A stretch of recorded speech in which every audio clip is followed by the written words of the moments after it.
नमस्कार, मैं हूं अंजलि इस्टवाल। एनडीटीवी और गूगल की इस खास मुहिम में आपका स्वागत है। हमारे देश में टीकाकरण की रफ्तार बढ़ती चली जा रही है और उम्मीद यह है कि आने वाले हफ्तों में ये रफ्तार और बढ़ेगी। और उसके पीछे वजह क्या है? अगर आप देखें तो खबरों में जो छाया रहा वो ये कि नई नई वैक्सीन अब भारत में आने वाली हैं। खबर में आया कि जाइडस कैडिला भी अब अपनी नई वैक्सीन के लिए अप्रूवल मांग रही है। ऐसे में हमारे देश में जो टीकाकरण चल रहा है वो बढ़ता जाएगा। अगर हम इस वक्त के टीकाकरण के आंकड़ों पर एक नजर डालें तो हमें साफ नजर आता है एक फर्क जो कि डबल वैक्सीनेटेड और सिंगल डोज वाले लोगों के बीच का है। लेकिन अच्छी खबर यह है कि अब 34 करोड़ से भी ज्यादा लोगों को टीका इस वक्त लग गया है, कम से कम एक डोज, जिसकी वजह से उनको एक प्रोटेक्शन मिल रही है। आप इस ग्राफ के जरिए देख सकते हैं गूगल पे एक छोटे से सर्च के साथ कि भारत में इस वक्त टीकाकरण की स्थिति किस हद तक पहुंच चुकी है, क्या है। अगर मैं आपको यह आंकड़ा दिखाऊं जो इसमें मुझे 30 जून का नजर आ रहा है, तो उसके मुताबिक अभी 19% से ज्यादा, लगभग 20% लोगों को यहां पर आप देख सकते कम से कम एक खुराक मिल चुकी है। यह हमारी पूरी जनसंख्या का हिस्सा बता रहे हैं। पूरी जनसंख्या का 20% लोगों को टीका लग चुका है, जो कि एक अच्छी बात रहेगी। चलिए, ये कुछ आंकड़े हैं जो हमने आपको दिखाए। इसके अलावा भी आपको बताते हैं कि किस तरह की टीकाकरण की जो रफ्तार है वो किस तरह से हमारे देश में चल रही है। अगर हम एनडीटीवी की वेबसाइट पे जाते हैं और यहाँ पर टीकाकरण के कुछ आंकड़ों पर नजर डालने की कोशिश करते हैं, चलिए मैं आपका ग्राफ फिर से एक बार एनिमेट करके दिखाती हूं। तो आप देख सकते हैं कि टीकाकरण की रफ्तार भारत में जब से महाअभियान हुआ है उसके बाद बढ़ी है। और अभी अगर हम औसतन देखें तो भारत में करीब 45 से 43 लाख टीके लगाए जा रहे हैं हर हफ्ते।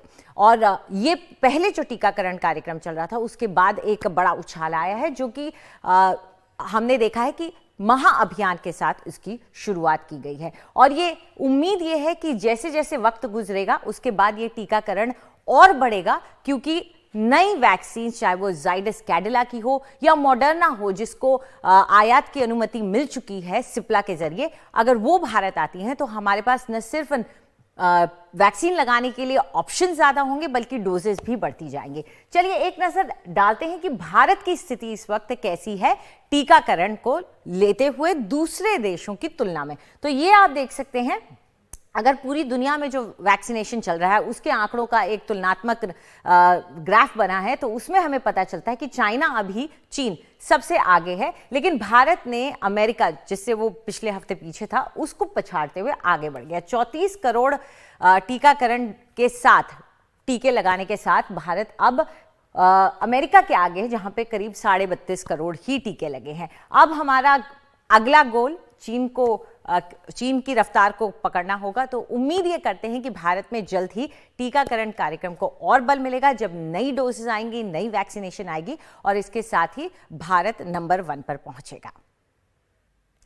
हमारे देश में टीकाकरण कार्यक्रम की ये तेजी तभी बरकरार रहेगी अगर राज्य इसमें अपना योगदान देते रहेंगे। और इसी पर चर्चा करने के लिए हमारे साथ राजस्थान के स्वास्थ्य मंत्री जुड़ गए हैं। रघु शर्मा जी हमारे साथ हैं। शुरुआत में सर, सबसे पहले आपसे यही जानना चाहेंगे कि राजस्थान में टीकाकरण का कार्यक्रम इस वक्त कैसा चल रहा है?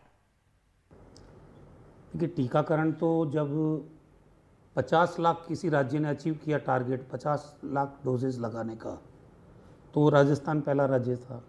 जब 1 करोड़ लोगों को डोज लगाने का काम आया, पूरा किया, महाराष्ट्र के बाद में सेकेंड डे हमने वो टारगेट अचीव किया। अभी हम 2 करोड़ 47 लाख लोगों को एक डोज दे चुके हैं। कुछ लोगों को, करीब 2 करोड़ 6 लाख लोगों को फर्स्ट डोज दिए और करीब 40 लाख लोगों को सेकेंड डोज दिए। तो राजस्थान में हमने स्टोरेज कैपेसिटी शानदार डेवलप की है। राजस्थान में हमने कोल्ड चेन पॉइंट करीब 2,500 कोल्ड चेन पॉइंट बनाए हैं और हर ज़िले में एक वाइल को एक्सपोर्ट करने के लिए वैन रखी है। 18,000 से ज़्यादा हमारे पास साइट्स हैं वैक्सीनेशन के लिए और हमारा मैन पावर ट्रेंड है। जिस ढंग से राजस्थान ने तैयारी की है, क्योंकि वैक्सीनेशन 16 जनवरी से शुरू हुआ हेल्थ केयर वर्कर्स के लिए, राजस्थान में हमने तो जो तैयारी की वो नवंबर में शुरू कर दी। हमारे पास बम्पर स्टॉक रखने के लिए कैपेसिटी है।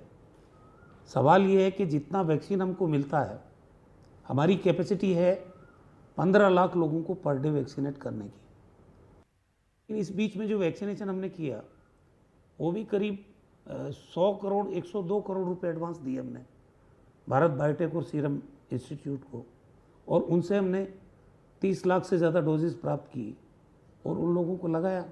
20 मई तक हमने खुद ने अपने लेवल पे लगाया। सवाल ये है कि 15 लाख लोगों को हम रोज़ वैक्सीनेट कर सकते हैं तो हमको डोजेस कम क्यों मिल रही है? सर, ये भी जानना चाहेंगे कि आपकी सरकार को इस दौरान किन चुनौतियों का सामना करना पड़ा और आपने कैसे दूर किया? देखिए, चुनौती तो सबसे बड़ी यही है कि हमारे पास तो ऑप्शन यही है कि या तो हम टेलीफोन करके उनसे बात करें या उनको पत्र लिखें कि भाई हमारी अवेलेबिलिटी, हमारे को इतनी डिमांड हमारी है स्टेट की, इतनी वैक्सीन हमको चाहिए। फिर भी अगर वो नहीं देंगे, क्योंकि कोई तो तरीका होना चाहिए, कोई यार्ड स्टिक होना चाहिए वैक्सीन के अलॉटमेंट का। अब पॉपुलेशन बेस्ड करेंगे, अगर आप वेस्टेज को देख के करेंगे तो वो जो मापदंड है वो तो भारत सरकार को तय करके उसी आधार पे वैक्सीन देनी चाहिए लोगों को, तब जाके हम वैक्सीनेट कर पाएंगे। चुनौतियां जो आप पूछ रहे हैं, हमारे आदिवासी अंचल में जहाँ शिक्षा का प्रतिशत कम है, वहाँ थोड़ा लोगों में भ्रांतियों की वजह से वैक्सीन लगाने से डरते हैं लोग। हमने वहाँ आईसी एक्टिविटीज़ शुरू की, वहाँ के जनप्रतिनिधियों से बात की, सरपंचों से, प्रधान से, जिला प्रमुख से, एमएलए, एमपी, जो भी म्यूनिसिपैलिटीज़ हैं उनके चेयरमैन से, वार्ड मेंबर से। वो समझाएंगे घर घर जाके। उनके रिलीजियस लीडर्स से बात की है ताकि वो समझाएं कि भाई इससे आपकी ज़िंदगी को कोई खतरा नहीं है। अदरवाइज़ राजस्थान में, मोटे तौर पर पूरे राजस्थान में अच्छा वातावरण है, लोग वैक्सीन लगवाना चाहते हैं। और थर्ड वेव से पहले पहले अगर हम 60-70% लोगों को वैक्सीनेट कर देते हैं तो ये सुरक्षा कवच हम प्रदेश की जनता को दे पाएंगे। लेकिन उसके लिए पर्याप्त मात्रा में वैक्सीन हमको भारत सरकार दे। अगर 15 लाख पर डे के हिसाब से 4 दिन का एडवांस का कोटा भी हमको दे दे, 60 लाख डोज एडवांस में, तो अब भी हम राजस्थान में प्रॉपर तरीके से लोगों को वैक्सीनेट कर देंगे। चलिए, ये भी जानना चाहेंगे कि तीसरी लहर के लिए आपके राज्य में क्या तैयारियां हैं? कोविड टीके की जानकारी आप लोगों तक कैसे पहुंचा रहे हैं इस दौरान? जितने भी बच्चों के अस्पताल हैं प्रदेश में, उनमें आईसीयू बेड पर्याप्त मात्रा में बढ़ा रहे हैं। वहाँ पे सेंट्रलाइज ऑक्सीजन पाइपलाइन बिछा रहे हैं। ऑक्सीजन जनरेशन के प्लांट जहाँ नहीं है वहाँ लगा रहे हैं। जितने भी पेडियाट्रिक इंटेंसिव केयर यूनिट है या नियोनेटल इंटेंसिव केयर यूनिट है या एसएनसीयू है, उनको सुदृढ़ कर रहे हैं। उसके अलावा राजस्थान में 332 कम्युनिटी हेल्थ सेंटर्स को हमने सेलेक्ट किया है। वहाँ पे 4-4, 5-5 बेड आईसीयू के डेवलप करेंगे, सारी सुविधाएं वहाँ देंगे और राज्य सरकार से फंडिंग उनको कर रहे हैं ताकि वहाँ मिनिमम इक्विपमेंट्स मौजूद रहें। वहाँ जनरेशन के प्लांट भी उस कम्युनिटी हेल्थ सेंटर की जो ओपीडी है उसके देखते हुए वो बना रहे हैं। तो ऐसी परिस्थिति में जिला अस्पतालों का प्रेशर भी कम हो, और हमने करीब 2000 करोड़ का बजट थर्ड वेव के मुकाबला करने के लिए एलोकेशन कर रखा है। हम 2000 करोड़ रुपए से शुरू करेंगे, ज़्यादा भी खर्चा करना पड़ा तो कर सकते हैं। हेल्थ इंफ्रास्ट्रक्चर को पूरे प्रदेश में रूरल एरियाज तक में मजबूत कर रहे हैं, चुनौती चाहे कितनी भी बड़ी हो। सेकेंडली, हम 1000 मैट्रिक टन ऑक्सीजन के जनरेशन का हमारा अपना खुद के प्लांट्स लग जाएंगे 1 महीने के अंदर। तो ऑक्सीजन की आत्मनिर्भरता और ये जितने भी बच्चों के अस्पताल हैं, जितने हमारे कम्युनिटी हेल्थ सेंटर्स हैं, उनको वेल इक्विप्ड कर रहे हैं। कुल मिला के कोई चुनौती आएगी थर्ड वेव के रूप में, उसका मुकाबला करने के लिए राजस्थान रेडी है। बहुत अच्छी बात, आप तैयार हैं, राज्य तैयार है, लोग तैयार हैं तीसरी वेव के लिए। शुक्रिया हमसे बात करने के लिए। तो हमारे इस कार्यक्रम में हम एक छोटा सा ब्रेक अभी लेंगे, लौटेंगे तो हमारे कुछ अहम सवालों के जवाब देंगे डॉक्टर संदीप बुद्धिराजा।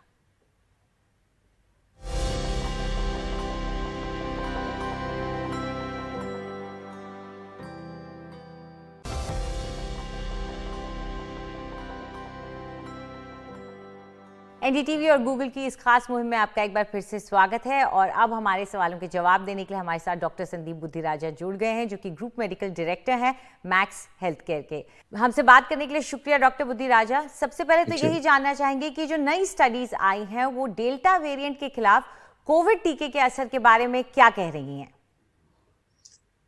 देखिए, अभी कोई कंफर्म नहीं है। अब दिन ब दिन बेटर स्टडीज आती जा रही हैं जो ये शो कर रही हैं कि डेल्टा वेरिएंट के अगेंस्ट भी इन काफी वैक्सीन्स की प्रोटेक्शन है।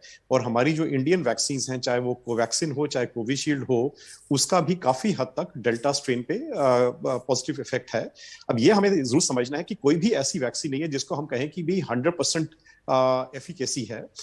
एफिकेसी से हमारा मतलब होता है कि कितनी चांसेस हैं कि ये आपकी सिवियर बीमारी को प्रिवेंट कर सके, या हॉस्पिटलाइजेशन प्रिवेंट कर सके, या डेथ प्रिवेंट कर सके। उस बात में हम बात करें तो सारी वैक्सीन जो हैं वो सिवियर डिजीज को प्रिवेंट करती हैं। माइल्ड डिजीज फिर भी हो सकती है, इसलिए हम कहते हैं कि वैक्सीन लेने के बाद भी आपको मास्क और सोशल डिस्टेंसिंग मेंटेन करना है। जहां तक डेल्टा स्ट्रेन की बात है, मुझे नहीं लगता हमें स्ट्रेन को लेकर चिंता करनी है। हमें वैक्सीन हेजिटेंसी हटानी है और वैक्सीन लेनी है। जो भी वैक्सीन आपके मिलती है उसको प्लीज लीजिए, और 2 डोज के बाद आपकी प्रोटेक्शन काफी अच्छी हो जाती है।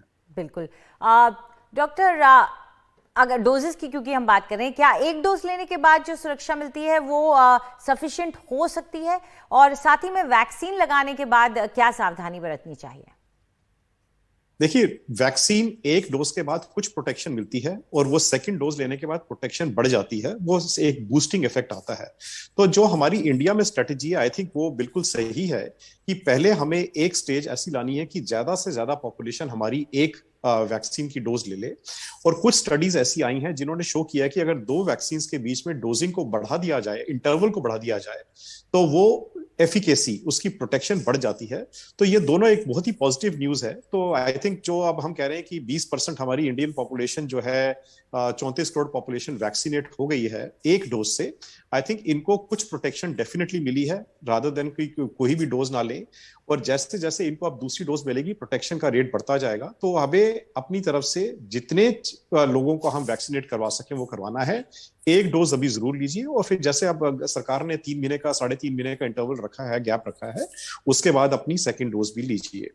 जहां तक ये बात होती है कि वैक्सीन के बाद क्या प्रिकॉशंस लेनी है, मैं ये कहूंगा वैक्सीन को आप एक सीट बेल्ट की तरह समझिए। जब आप कार ड्राइव करते हैं तो सीट बेल्ट पहन लिया, इसका मतलब ये नहीं कि आपकी गाड़ी का एक्सीडेंट नहीं हो सकता। वो अगर आप तेज चलाएंगे तो एक्सीडेंट होएगा। सेम चीज है वैक्सीन के साथ। ये नहीं कि वैक्सीन लगा दी तो अब मुझे बीमारी हो ही नहीं सकती। शुक्रिया डॉक्टर हमसे बात करने के लिए। Thank you. चलिए अब बात करते हैं दिल्ली की। बाहरी दिल्ली के 14 गांव में 100% टीकाकरण के लिए एक अनोखी प्रतियोगिता चल रही है। बाहरी दिल्ली के गांव में वैक्सीन लगाने को लेकर क्या क्या चुनौतियां हैं और उसे कैसे दूर किया जा रहा है, देखिए रविश रंजन शुक्ला की ये रिपोर्ट। अरे मेरे पड़ोसी ने लगवाई थी, उसको बुखार हो गया था यार, मेरे को बुखार हो जाएगा। बाहरी दिल्ली के पंजाब खोड़ गांव में एक नुक्कड़ नाटक के जरिए लोगों को टीकाकरण के प्रति जागरूक बनाया जा रहा है। अच्छा, आपको खुदा ना खास्ता कोविड हो भी गया, कोरोना हो भी गया, तो इतना गंभीर नहीं होगा कि आपकी मौत हो जाए। गांव के सबसे बुजुर्ग शख्स सतबीर सिंह भी सबको समझा रहे हैं। अब रही बात ये कि जो तीसरी बीमारी आने वाली है, उसके लिए हमने क्या करना है, सब ने अपना ये टीका लगवाना। वैक्सीन लगवाने के लिए लोगों को यहाँ शपथ भी दिलाई जा रही है। अपने आस पड़ोस और गली में सबको जागरूक करेंगे। लेकिन टीके के सामने सबसे बड़ी चुनौती अफवाह है। इसे दूर करने के लिए जिला प्रशासन की टीमें अब गांव में घर घर जा रही हैं। हम भी एक ऐसी टीम के साथ चल पड़े।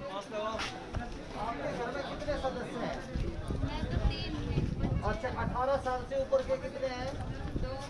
तो आप लोगों ने क्या वैक्सीनेशन कराया है?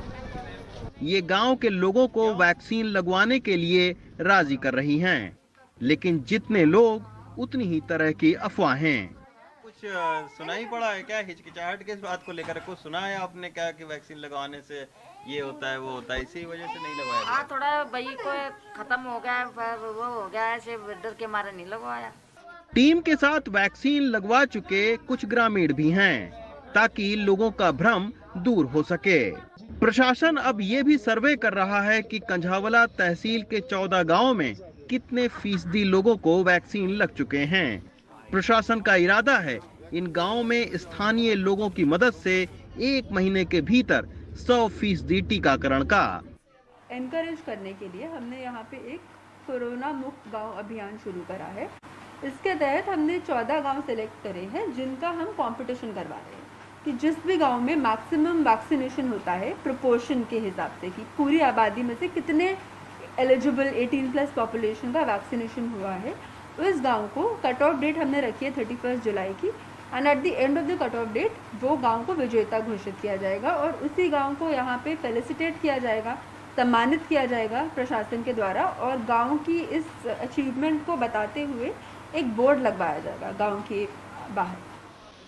प्रशासन ने अपनी इस मुहिम में गांव के बड़े बुजुर्गों को भी शामिल किया है, जिसके चलते अब टीका केंद्रों पर टीका लगवाने वालों की संख्या भी बढ़ रही है। दिल्ली से शशिकांत के साथ रवीश रंजन शुक्ला, एनडीटीवी इंडिया।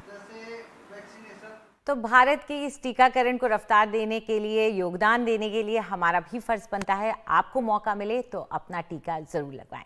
फिलहाल हमारे इस कार्यक्रम में इतना ही। नमस्कार।